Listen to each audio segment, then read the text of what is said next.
Bonjour à tous. J'espère que vous avez passé un bon week-end de l'Ascension.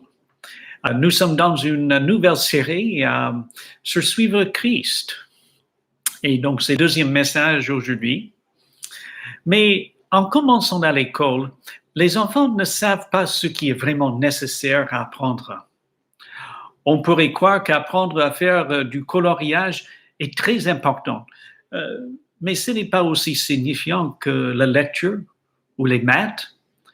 D'autre part, certains enfants ont du mal à lire et ils ne voient même pas le besoin de pouvoir lire. Pourtant, c'est presque la base de toutes les matières sauf les maths. Si vous n'apprenez pas à lire, vous aurez du mal à l'école. La semaine dernière, nous avons vu dans un premier message l'importance de marcher ou être dirigé par l'esprit. C'est capital. Et aujourd'hui, on regarde un autre sujet qui est très important. C'est comme la lecture est primordiale à la vie d'un élève, l'apprentissage de la prière figure beaucoup dans la vie du disciple. Alors, considérons ce que Jésus nous enseignait à l'égard de la prière. Aujourd'hui, nous allons regarder ce que Jésus dit. La semaine prochaine, on verra ce que Paul a à dire par rapport à la prière. Mais aujourd'hui, ce que Jésus nous dit par rapport à la prière, ce qu'il nous enseigne. D'abord, il nous enseigne par son exemple. Nous lisons dans Luc chapitre 6 et verset 12. En ce temps-là, Jésus se rendit à la montagne pour prier. Il a passé toute la nuit dans la prière à Dieu. Quand le jour parut, il appela ses disciples et en choisit 12, auxquels il donna le nom d'apôtres. Jésus était en train de choisir les 12 apôtres. C'était une décision capitale. Comme un auteur a dit, d'un point de vue humain, le futur de l'Église dépendait du choix des apôtres. Et ce choix devrait être en parfaite harmonie avec la volonté de son Père. Alors Jésus accorda à cette décision importante le temps de prière qu'il fallait. Jésus avait besoin de choisir même Judas, qui le trahirait. Une autre fois, Jésus a prié une bonne partie de la nuit sur une montagne, après avoir multiplié les pains et les poissons et avant de marcher sur les eaux. Dans le jardin de Gethsémani, il a prié pendant 3 heures, pendant que les disciples dormaient. Jésus savait qu'il se trouverait seul et abandonné par ses disciples à un moment terrible. Alors Jésus il priait d'une manière si intense que les grumeaux de sang tombaient de son front. Cela peut arriver sous un stress intense comme Jésus subissait. Jésus affrontait une épreuve inestimable. Il prenait sur lui le péché du monde. Sur d'autres occasions, Jésus priait brièvement.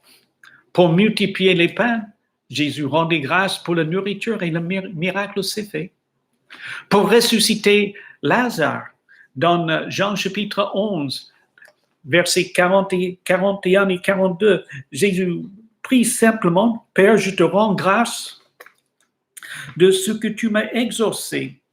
Pour moi, je savais que tu m'exauces toujours, mais j'ai parlé à cause de la foule, de ceux qui se tiennent ici, afin qu'ils croient que c'est toi qui m'as envoyé. » Et donc, là, quelques phrases ont suffi pour accomplir ce miracle étonnant.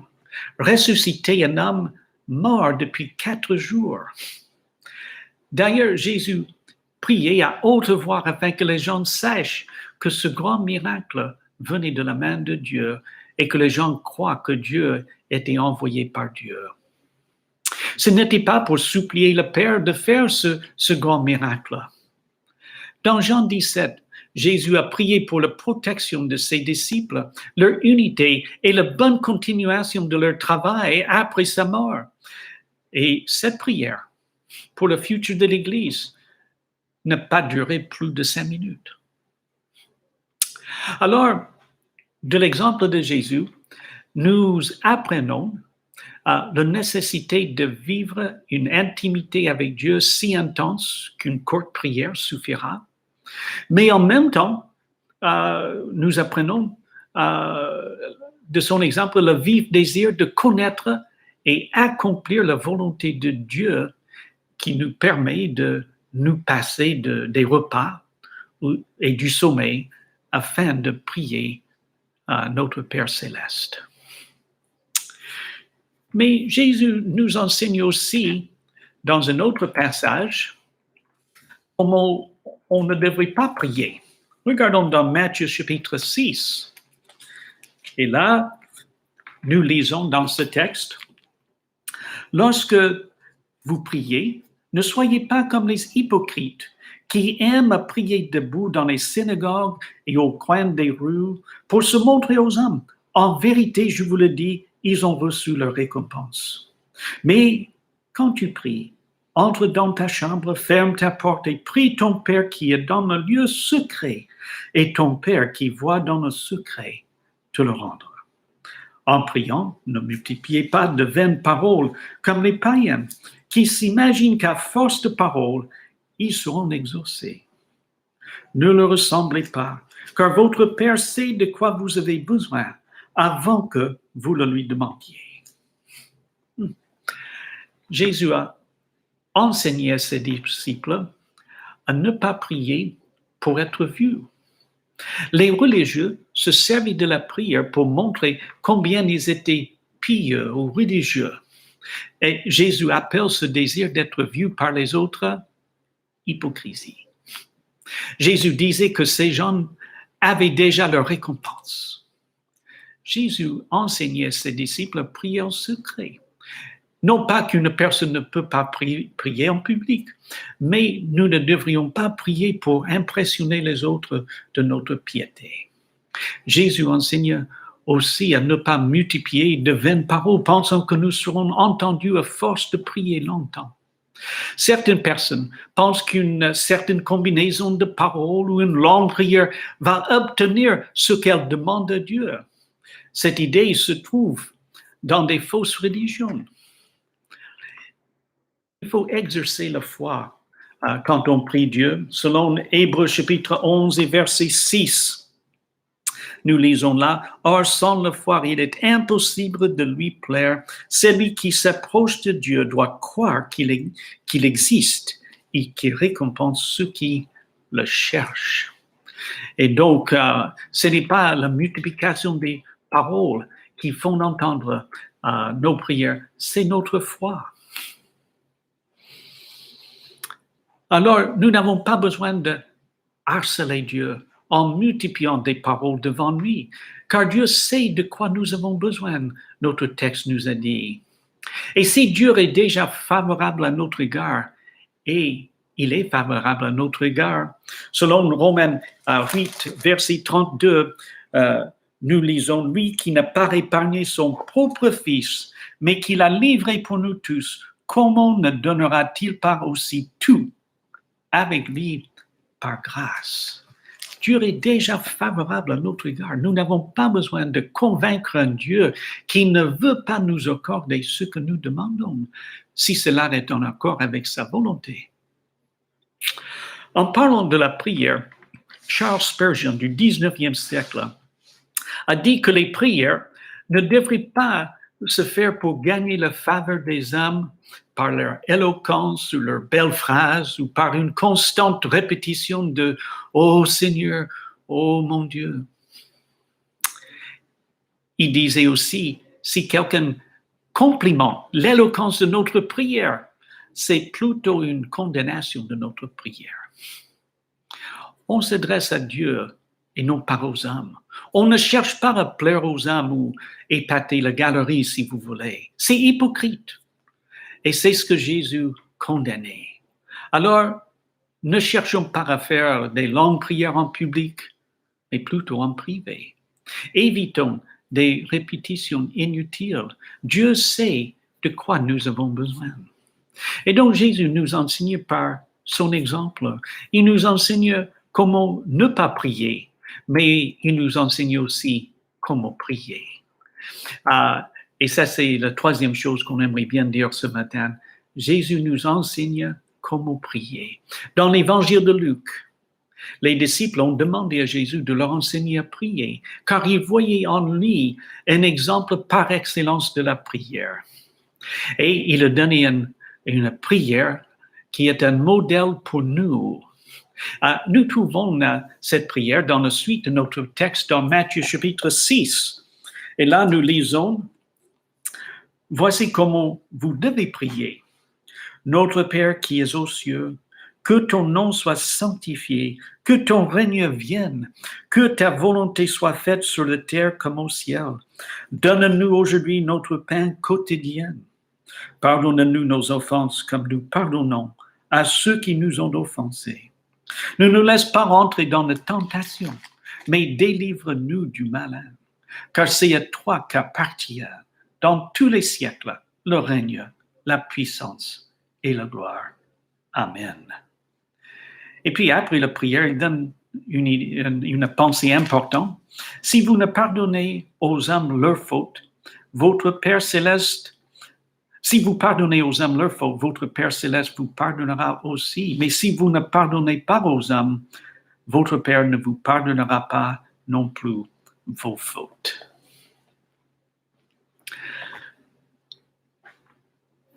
La prière se divise en deux parties. Il y a 3 phrases qui concernent Dieu et son adoration et 3 phrases à l'égard de l'homme et de ses besoins. Mais Jésus commence la prière avec notre Père, ce qui indique notre relation familiale et spéciale à l'égard de Dieu. Il n'est pas simplement le Dieu de l'univers, le grand Dieu, mais il est notre Père. Pour ceux qui n'ont pas eu une bonne relation avec leur Père sur terre, le Dieu de l'univers est là pour combler ce manque. Il peut même réparer leur idée et leur conception d'un Père. Mais il y a 3 requêtes concernant Dieu et qui expriment des désirs par rapport à l'adoration de Dieu. D'abord, quand nous prions Dieu, nous prions d'abord que son nom soit sanctifié. Et là, nous sommes en train de demander à Dieu que les peuples du monde reconnaissent sa sainteté et qu'ils aient du respect ou de la révérence pour la personne de Dieu dans leurs actions et dans leurs paroles. Deuxièmement, nous demandons que Dieu vienne établir son règne dans ce monde. Les Juifs s'attendaient à cela. On lit que Joseph d'Arimathée attendait le royaume de Dieu. C'est lui qui a, en quelque sorte, prêté sa tombe à Jésus pour le week-end. Mais le texte dit qu'il attendait le royaume de Dieu. Nous attendons aussi le retour de Jésus et l'établissement de son royaume après cela. Et nous pouvons prier que son règne se fasse dans notre vie, que son règne arrive dans la vie de ceux qui ne le connaissent pas, les gens autour de nous. Troisièmement, nous prions que sa volonté se fasse sur la terre comme au ciel. Les anges accomplissent parfaitement ce que Dieu veut au ciel et même dans leur mission ici-bas. Nous prions que sa volonté s'accomplisse à travers nous. Ce genre de prière nous engage à accomplir sa volonté. La crucifixion, un événement terrible, motivé par le péché de l'homme et même assisté par l'intervention du diable qui a inspiré à Judas à trahir Jésus. Mais ce péché a parfaitement accompli la volonté de Dieu. Oh, quelle sagesse infinie de Dieu! Nous pouvons être confiants, même quand les événements semblent contrariants, que justement Dieu est en train d'accomplir sa volonté dans ce monde. Après avoir présenté 3 requêtes à l'égard de Dieu et de son adoration, euh, Jésus nous enseigne 3 choses qui sont des requêtes que l'homme devrait faire. Il nous enseigne à demander notre pain quotidien.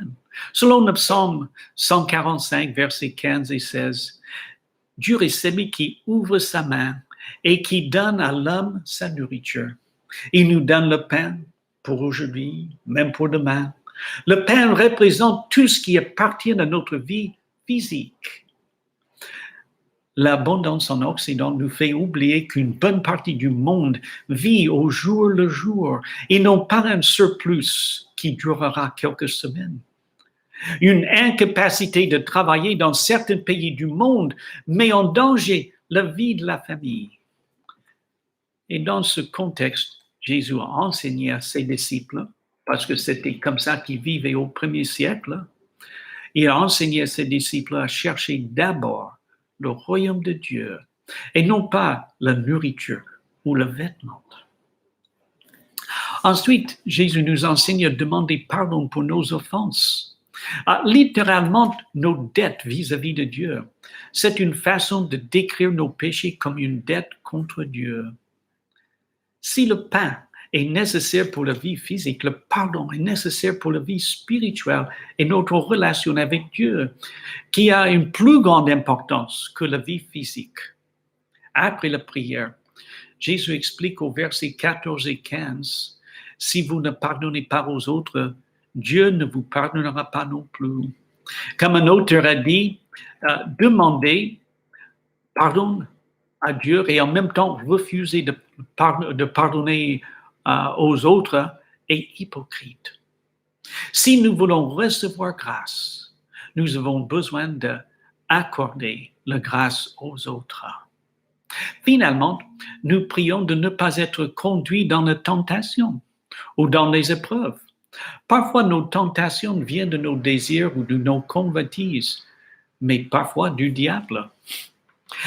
Dans Matthieu 4, Jésus était tenté par le diable, le tentateur.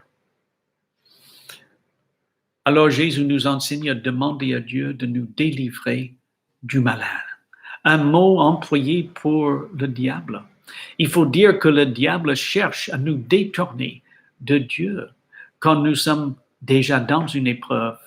Par exemple, si nous perdons notre travail, c'est déjà une grande épreuve. Mais le diable risque de nous dire, où est ton Dieu? Cela présente encore une autre épreuve.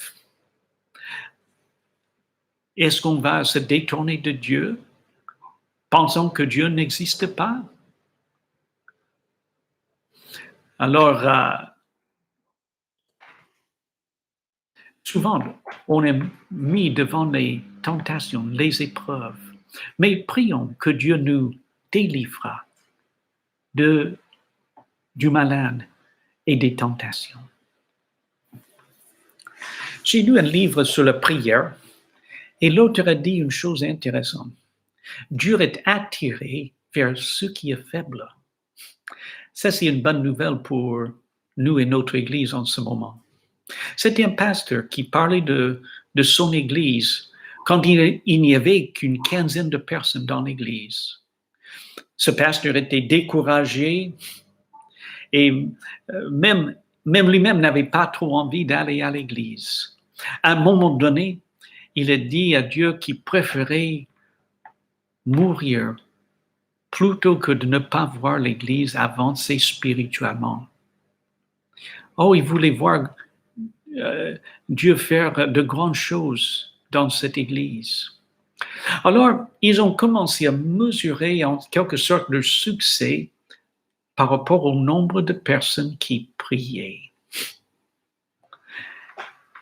Aujourd'hui, cette Église a des équipes de personnes qui prient par roulement de jour et de nuit. Et le Seigneur a grandement béni leur Église. Ils ont 3 cultes. Jésus nous a enseigné à prier. Mais est-ce que nous allons prier, sachant que c'est une action primordiale? En dépit de votre âge, de votre santé ou de votre situation familiale, nous pouvons prier. Ce premier message sur la prière nous montre l'exemple de Jésus dans la prière et son enseignement sur la prière. Même en tant que fils de Dieu, Jésus priait Dieu le Père de le diriger, de l'aider, comme nous voyons dans le jardin de Gethsémani. Pouvons-nous faire moins? Jésus passait parfois une nuit dans la prière. Sommes-nous prêts à le faire? Nous avons le Saint-Esprit en nous pour nous diriger par rapport à notre vie de prière, pour nous aider à prier. Jésus nous enseigne à ne pas prier pour être vu des hommes et à ne pas multiplier des paroles inutiles. Dieu sait de quoi nous avons besoin. Jésus nous enseigne à mettre ce qui concerne Dieu avant nos propres intérêts. Nous pensons que le monde tourne autour de nous et de nos besoins, mais en réalité, le monde tourne autour de Dieu, son règne et sa volonté. Il nous invite à chercher d'abord son royaume et sa justice. Ceci dit, nous avons un Dieu qui veut nous accorder la nourriture et ce qui est nécessaire pour notre vie physique. Il veut surtout nous donner une relation avec lui à travers la prière, à travers une vie intime avec lui. Pour ceux qui n'ont pas une relation avec Dieu aujourd'hui, nous avons cette promesse: quiconque invoquera le nom du Seigneur sera sauvé. Romains 10, 13. Alors, une personne qui croit que Jésus est mort sur la croix pour leurs péchés et qu'il est ressuscité des morts, cette personne peut crier à Dieu et Dieu le sauvera. C'est la prière qui sauve. Enfin, une vie de prière intense est à la portée de tous malgré leur âge et d'autres difficultés dans la vie. Dieu veut nous aider à traverser et à réussir les tentations et les épreuves. Nous pouvons prier: délivre-nous du malin.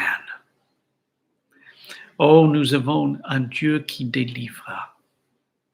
Et c'est à lui le règne, la puissance et la gloire pour toujours. Amen.